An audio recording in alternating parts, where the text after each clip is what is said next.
हमी मन जे cricket tournament चला रही दाइलेन झंकर क्लब का मैदान में सेकर आगामी कल फाइनल मैच हुई दोपहर 1 बजे से। तो जो क्रिकेट टूर्नामेंट चला रही 8 दिन कर सेकर फाइनल मैच आगामी कल हो जाते।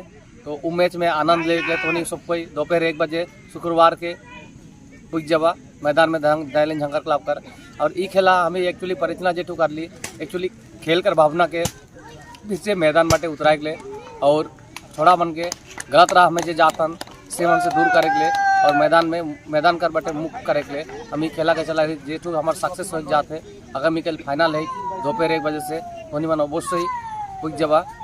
कदम बिंदी का जितना भी निवासी और हमारा अलीपुर डिस्ट्रिक्ट का जितना भी भाई बहन मन सबके हमी मन जे क्रिकेट टूर्नामेंट चला रही दाइलेन झंकर क्लब का मैदान में सेकर आगामी कल फाइनल मैच हुई दोपहर 1 बजे से।